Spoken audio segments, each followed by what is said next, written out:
22 साला जहांजेब आरिफ का अपनी बीवी के साथ रिश्ता फोन और शादी के एल्बम तक महदूद है। 2 साल पहले शादी हुई, लेकिन वो अपनी बीवी इज़ा, जो कि बरतानवी शहरी हैं, के पास जा ना सके।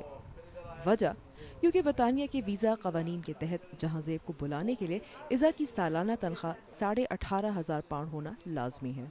प्रॉब्लम ही है, अलग है, वो दूर है, मैं भी एक दूसरे से दूर हैं, परेशानियाँ ही हैं, ज़्यादा से ज़्यादा परेशानियाँ बढ़ रही हैं। वो उधर टेंशन में है, ना काम मिलता है, और ये प्रॉब्लम है जो 18,000 वाली, ये भी जो है इसकी बहुत बड़ी प्रॉब्लम है। ये ज़्यादा टेंशन यही है। जहांजेब और उनका ख़ानदान अपने आप को मजाक में मुतासरीन बरतानिया कहते हैं। ये ख़ानदान पाकिस्तान के ज़ेर इंतज़ाम कश्मीर और बरतानिया के दरमियान तकसीम है। मीरपुर और उसके इर्द-गिर्द के इलाकों में शायद कोई ही घराना होगा जिसके रिश्तेदार बरतानिया में मुकीम ना हों।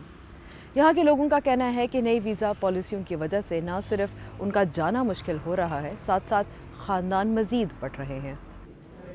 हाल ही में अपने पाकिस्तान के दौरे पर बरतानिया की वज़ीर दाखिला ने ये बात दोहराई कि बरतानिया आने वाले तारकीन वतन की तादाद कम की जा रही है। नई वीज़ा पॉलिसियों की वजह से 2010 से अब तक तारकीन वतन की तादाद 1/3 कम हो चुकी है। हम बरतानिया में उन लोगों को खुशामदीद कहते हैं जो हमारे माशरे में मुस्बत किरदार अदा करना चाहते हैं, जो यहाँ काम करके माशरे का एक कारामद हिस्सा भी बन सकते हैं।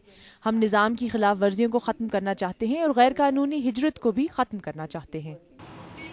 बाज़ लोगों का कहना है कि अगर आपके पास पैसा हो तभी आप बरतानिया जाने की ख्वाहिश रखें। इमिग्रेशन लॉयर यानी तारकीन वतन के मामलात देखने वाले वकला कहते हैं कि वीज़ा की दरख्वास्तों की नामंजूरी की शरह बढ़ गई है।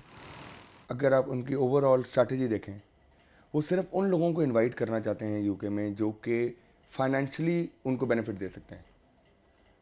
और उसकी बड़ी अच्छी मिसाल ये है कि वो इन्वेस्टर वीज़ा और एंटरप्रेन्योर वीज़ा, उस दोनों को वो बहुत ज़्यादा फ़रोग दे रहे हैं। बरतानवी हुकूमत कहती है कि सिर्फ सबसे काबिल और ज़हीन लोग ही वहाँ आएँ, लेकिन मीरपुर के इन ख़ानदानों का क्या बनेगा जिनके बरतानिया में करीबी ताल्लुकात हैं लेकिन दूरियां बढ़ रही हैं। अंबर शम्सी, BBC न्यूज़, मीरपुर।